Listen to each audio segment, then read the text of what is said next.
చదువు విషయంలో వచ్చేసి మీరు చెప్పిన శ్లోకం హయగ్రీవుని శ్లోకం హయగ్రీవ స్తోత్రం చదువుకోమంటారు. చాలా మంచిది. హయగ్రీవ స్తోత్రం చదివించండి పిల్లల చేత. చాలా మంచిది. ఓకే. వాడు ఓకే. సాయంత్రం ట్యూషన్ నుంచి వస్తాడు స్కూల్ నుంచి. హ్మ్. ట్యూషన్ వాడు హోంవర్క్ చేయాలి కదా! హ్మ్. హ్మ్. వాడు కాళ్ళు చేతులు కడుక్కుని వాడిని కూర్చోబెట్టి జ్ఞానానందమయం చదివించి హోంవర్క్ చేయమనండి. వాడిని చక్కగా చేస్తాడు. ఒరేయ్ చదివితే నీకు వచ్చేస్తుంది.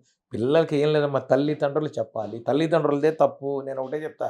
మా పిల్లాడు చెడిపోయాడు. పిల్లాడు ఎప్పుడూ చెడిపోడు. తల్లిదండ్రులదే తప్పు. హ్మ్. ఇదే కారణం. ఇంతకంటే ఏం లేదు. ఖచ్చితంగా గురుగారు. చాలీస చదవలేని వాళ్ళు ఒక చిన్న మంత్రం ఇలా ఉంటది. శ్రీ ఆంజనేయం ప్రసన్నాంజనేయం. అది దండకం. హ్మ్. మీరు ఇలాంటివి ఆపదాం చదువుకోవచ్చు. అపహర్త దండకం పెద్దది కాబట్టి హ్మ్. ఆపదాం అపహర్తారని చదువుకోవచ్చు. ఇంకోటి అసాధ్య సాధక స్వామిన్ అసాధ్యం తవకిం వద రామదూత కృపా సింధో మత్కార్యం సాధయ ప్రభో చదువుకోమనండి. హ్మ్. అసాధ్య సాధకం చదువుతుంటే ఎలాంటి సుసాధ్యాలను అసాధ్యం చదువుతాడు. నేను అదే చదువుకుంటా. అందుకనే నా చేతి ఈ పనులన్నీ చేస్తుంటాడు ఆయన. ఓకే. నేను మోర్సింగ్ అనే ఇన్స్ట్రుమెంట్ వాయించామండి ఇదివరకు. ఆ ఇన్స్ట్రుమెంట్ నాకు గురువు ఎవడు లేరు. ఆంధ్రప్రదేశ్‌లో నేనే. హుహు. నాకు ఆయనే నేర్పాడు. ఆయన ముందు కూర్చున్నా నేను నేర్చుకున్నా. హుహు. తెలుగు వాళ్ళలో మోర్సింగ్ వాయించేవాడు ఎవడు లేడు. నాకు నేను ఓన్‌గా నేర్చుకున్నా. స్వామివారే నేర్పారు నాకు. అసాధ్య సాధకం స్వామిన్ ఆయన నేర్పిందే నాకు. హుహు. దాని మూలానే యూఎన్ఓలో ఫస్ట్ పర్సన్ నేనే. యునెస్కోలో నేనే ఫస్ట్ పర్సన్ మోర్సింగ్ వాయించిన వాడిని. ఇన్ని దేశాలు, ఇన్ని ఆర్కెస్ట్రాలతో, ఇన్ని ఫ్యూజన్స్‌తో ఇన్ని వాయించాను అంటే స్వామివారి దయ. నాకేమి రాదమ్మా. నాకేం తెలీదు. హ్మ్. స్వామివారు ఏం చెప్తే అది చేస్తా నేను. ఇంతే నేను చేసింది. కావాల్సిందల్లా భక్తి. భక్తి. నేను ఒకటే చెప్తున్నా. మూలం భక్తి. భక్తితో చేయండి అన్నీ సాధించొచ్చు. భక్తుడిని ఎవడేం చేయలేడమ్మా. హ్మ్. హ్మ్.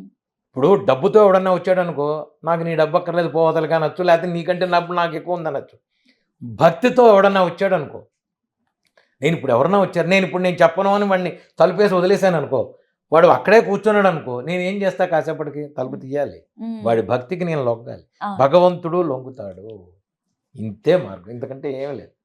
గురుగారు ఎందుకు పూజా విధానంలో హనుమంతుడికి మంగళవారమే ఎందుకంత ప్రత్యేకత? సీతమ్మ వారికి ఆంజనేయ స్వామి అంగుళీకం ఇచ్చింది మంగళవారం అంటారు. హుహు. అందుకని సామాన్యంగా మంగళవారం అంటారు. ఎందుకంటే ఆయన పుట్టింది శనివారం కాబట్టి శనివారం. హ్మ్. అమ్మవారు సీతమ్మవారు ఏం చేసిందంటే ఈ రోజు గనక ఏ రోజైతే నన్ను నువ్వు చూచి శుభం కలిగింది కాబట్టి ఏ రోజైతే మంగళవారం గనక అందరూ చూస్తారో హ్మ్. ఆ రోజు మంగళవారం అందరికీ శుభాలు కలుగుతాయి. హుహు. వారాలు, వాద్యాలు ఇవన్నీ పక్కన పెడితేనమ్మా ఇది లోక ఇహం కోసం పనిచేయదు తప్ప పరానికి మనం ఆలోచిస్తే హ్మ్. భగవంతుడిని మనం ఎప్పుడూ నిత్యం ధ్యానించుకోవచ్చు. నేను హ్మ్. రాత్రి ఇదివరకు అర్ధరాత్రి ఫ్లైట్‌లో 2:30, 3కి వచ్చేవాడిని. హ్మ్. ఇంటరాక్షన్ విత్ గాడ్ అంటారు. దాని మూలాన భగవంతుడిని మనం చాలా ఇదిగా దగ్గరికి చేసుకోవచ్చు. హుహు. భగవంతుడిని మీరు ఆయనతో మాట్లాడండి. స్వామి హ్మ్. లేచానయ్యా ఇవాళ పొద్దున్నే. హ్మ్. నా డే బాగుండేట్టు చూడవయ్యా. ఇది పిల్లలకు కూడా నేర్పండి అని చెప్తాను. బ్రేక్‌ఫాస్ట్ చేసిందయ్యా అమ్మ తిన్నానయ్యా. స్కూల్‌కెళ్తున్నాను స్వామి. భగవంతుడితో చెప్పండి. అంటే పర్సనల్ డైరీ లాగా మాట్లాడమంటున్నారు. ఇంటరాక్షన్ విత్ గాడ్ చాలా ఇంపార్టెంట్ అది. అది హుహు. నేర్పండి భగవంతుడితో. హ్మ్. స్కూల్ నుంచి వచ్చాడు. హుహు. స్వామి నాకు ఇవాళ టీచర్ నన్ను కొట్టింది అంటే నేను వెంటనే వాడే చెప్పేస్తాడు. అంటే ఇవాళ నేను హోంవర్క్ చేయలేదు. ఎందుకంటే భగవంతుడి దగ్గర వాడు అబద్ధం ఆడడు. తల్లితో అబద్ధం ఆడొచ్చు. హ్మ్. భగవంతుడి దగ్గర ఆడవాడు. హ్మ్. అంటే నేను హోంవర్క్ చేయలేదు. రేపు చేస్తాను స్వామి కట్టకుండా ఉంచంటు స్వామి. హ్మ్. వాడే చెప్పేస్తాడు భగవంతుడికి. హ్మ్. ఇది కూడా వాడే చెప్పేస్తాడు. రాత్రిపూట పడుకోడేప్పుడు భగవంతుడికి దండం పెట్టమని చెప్పండి పిల్లలకి. హ్మ్. స్వామి పెద్దవాళ్ళు కూడా పెట్టండి. స్వామి డే బాగా నడిచింది. నిద్ర పట్టాడు స్వామి. ఈ రోజుల్లో నిద్ర పట్టక చస్తున్నారు అందరూ. అవును. స్వామి నిద్ర పట్టించు. ఫోన్‌లకి దూరంగా ఉండండి. హాయిగా ఉంటుంది. అర్థమైందా? స్వామి నిద్ర పట్టించు. Thank you. Hmm. Thank you స్వామి. హ్మ్. మర్నాడు పొద్దున్నే లేచి స్వామి థాంక్ యూ. లేచాను నేను. మీకు పెద్ద పెద్ద విగ్రహాలు అక్కర్లేదు భగవంతుడితో మాట్లాడడానికి. క్యాలెండర్ పెట్టుకోండి. హ్మ్. మీకు నచ్చిన దేవుడితో. నేను ఆంజనేయ స్వామితో మాట్లాడుతున్నా. మీకు మీరు నచ్చిన దేవుడితో మాట్లాడుకోండి. కృష్ణ బాగున్నాయా? నిద్ర పట్టిందయ్యా నాకు కృష్ణ. హ్మ్. Thank you Krishna. ఇవాళ ఆఫీస్‌లో ప్రాబ్లమ్ వచ్చిందయ్యా. ఏమిటోనయ్యా ఈసారి ఇంక్రిమెంట్ రావట్లేదంటున్నా. చెప్పుకోండి. బయటవాడితో చెప్తే హేళన చేస్తాడు. భగవంతుడితో చెప్తే ఆశీర్వదిస్తాడు. హ్మ్. బయటవాడితో చెప్తే హేళన. అవును. భగవంతుడితో చెప్తే ఆశీర్వదిస్తాడు. చేస్తాడు భగవంతుడు. హ్మ్. భక్తిగా గనక మూవ్ చేయండి మీరు భగవంతుడిని. భక్తితో మూవ్ చేయండి. నాకివాళ నువ్వు 108 కొబ్బరికాయలు కొట్టలేదు. భగవంతుడు అడగడు నిన్ను. భక్తితో ఒక్క నమస్కారం పెట్టు. నువ్వు ఉన్నావయ్యా. నువ్వు చెయ్యవయ్యా. నువ్వు ఉండబట్టే నేనున్నానయ్యా. నేను అర్ధరాత్రి 2కి వచ్చి స్నానం చేసి అగరత్తి వెలిగిస్తా. ఏమండి అర్ధరాత్రి భగవంతుడు ఉన్నాడా? భగవంతుడు ఉంటాడండి, ఎందుకు ఉండడు? అర్ధరాత్రి లేకపోతే భగవంతుడు లేకపోతే మనకు లేనట్టయినా లెక్క. భగవంతుడు అర్ధరాత్రి లేకపోతే మనం ఎలా కాపాడతాడు? కాపాడతాడు భగవంతుడు. 24 గంటలు భగవంతుడు నీతోనే ఉన్నాడు. మా ఇంట్లో 24 గంటలు ఇక్కడ తిరుగుతాడు ఆంజనేయ స్వామి, ఖచ్చితంగా ఉంటాడు.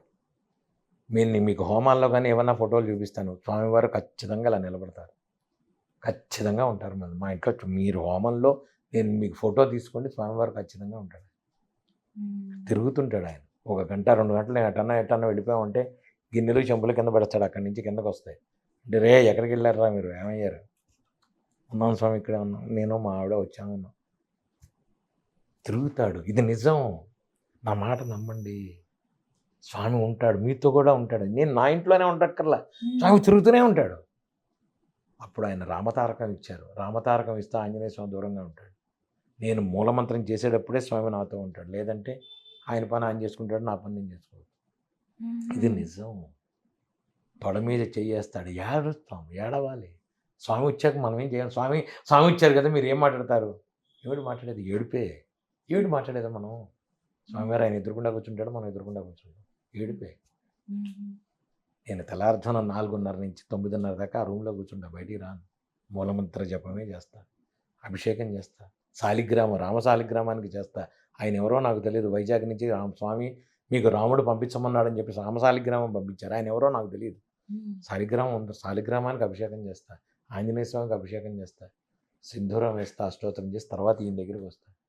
ఈయనకి పొద్దున్నే అష్టోత్తరం చేసి చక్కగా ఈయన అలంకరణ చేసుకుంటా. ఇంతే నేను చేసేది, ఎక్కడికి వెళ్ళను. ఆంజనేయ స్వామి నేను ఎందుకు చెప్తున్నానంటే, నేను అన్నీ మానేసా, నాకు వద్దనుకున్నా ఇక్కడ కూర్చున్నా. మీకు మీ సంసార బాధల్లో, మీ ఆర్థిక పరిస్థితుల్లో మీరు తిరుగుతున్నప్పుడు మీరు ఏ పనైనా చేసుకోండి. ఏతత్ ఫలం ఆంజనేయ చరణారవిందార్పణమస్తు. పోనీ మీరు ఆంజనేయ స్వామి కాదు, కృష్ణుడు, ఏతత్ ఫలం కృష్ణార్పణం రామార్పణం, ఆయనకు వదిలేయండి. నేను చేశాను, ఎంఎస్సి పిహెచ్డి చేశాను, నేనే చేశాను, డాక్టర్ చేశాను, నేనే చదివా. నువ్వు చదవడం ఏమిటిరా? భగవంతుడి కటాక్షం లేకుండా నువ్వేమీ చేయలేవు, చెయ్యవు. నేను రాసిస్తా. ఎవరైనా ఆయన కటాక్షం. బ్రహ్మతత్వంలో రూపాలు మారచ్చు, నేను చెప్తున్నాను. మీ నాన్నగారికి నువ్వు కూతురువి, మీ అన్నయ్యకి నువ్వు చెల్లెలివి, మీ చెల్లెలకి నువ్వు అక్కవి, పక్కింటి వాళ్ళకి ఒక అమ్మాయివి, లేకపోతే ఇంకోళ్ళకి మేనత్తవి, లేకపోతే ఇంకోటి అవుతుంది. నువ్వేగా మరి, నువ్వు ఎందుకు మారేది ఇన్ని రూపాలు? అదేమిటండి, ఆవిడ అమ్మాయి అని పిలుస్తుంది, ఈవిడేమో అక్క అని పిలుస్తుంది, ఇదేమో చెల్లాయి అని పిలుస్తుంది, ఏమిటండి ఈ రూపం? మరి ఒకటేగా రూపం. ఇదే బ్రహ్మతత్వం, సింపుల్గా చెప్తున్నా, ఇదే బ్రహ్మతత్వం. అంతే. గురుగారు, ఇప్పుడు సీతాదేవి ఆ రోజు హనుమంతుడికి అలా ఇవ్వడం వల్ల ఆ రోజు మంగళవారంకి ఆ ప్రత్యేకత అనేది వచ్చింది అంటారు కదా. ఇప్పుడు మీరు చెప్పారు కదా అదే కథని. ఒకవేళ ఆ రోజు కుటుంబ సభ్యులు వారం అంతా కూడా వాళ్ళ పనుల్లో బిజీ ఉన్నప్పటికీ మంగళవారం వెళ్ళి ఏదైనా ప్రత్యేకంగా పూజ చేసుకోవాలి అని అంటే ఏదైనా స్పెషల్ పూజ ఉంటుందా? స్వామి గారికి ఇష్టమైనవి దొరుకు. ఇందాక నేను చెప్పా, తమలపాకులు, దానిమ్మ పళ్ళు, వడమాల, అపాలమాల, సింధూరం, అభిషేకం, పంచామృతాభిషేకం, పాలు, పెరుగు, ఆవు నెయ్యి, తేనె, అవన్నీ ఆవు నెయ్యి, తేనె చెయ్యండి. అవి మీకు తోచింది. ఇప్పుడు నేను చెప్తే ఏమవుతుందంటే, మీకు గురువుగారు చెప్పారు కాబట్టి మాకు ఆర్థిక స్తోమత లేదని అప్పు చేసి ఎవరు చెయ్యొద్దు. నేను మళ్ళా చెప్తున్నాను, మళ్ళా ఇక్కడ మూలం భక్తి. మీరు ఇది చేయాలా, అది చేయాలా, స్వామివారు చెప్పారు కాబట్టి నేను బుట్ట తమలపాకులు వేస్తా. బుట్ట తమలపాకులకు నీకు ఆర్థిక స్తోమత ఉంటే చెయ్యండి. ఆర్థిక స్తోమత లేకపోతే నీ ఇంట్లో ఉన్న కింద కాచిన తమలపాకులు 2 తీసుకొచ్చి స్వామివారి ముందు పెట్టు, చాలు. నీ కొబ్బరికాయ కొట్టే స్తోమత లేదు, నీ హృదయాన్ని కొబ్బరికాయ అక్కడికి అర్పించు, అంతకంటే లేదు. నువ్వు ఆరాటపడుతున్నావు ఏదో చెయ్యాలని, అంతే.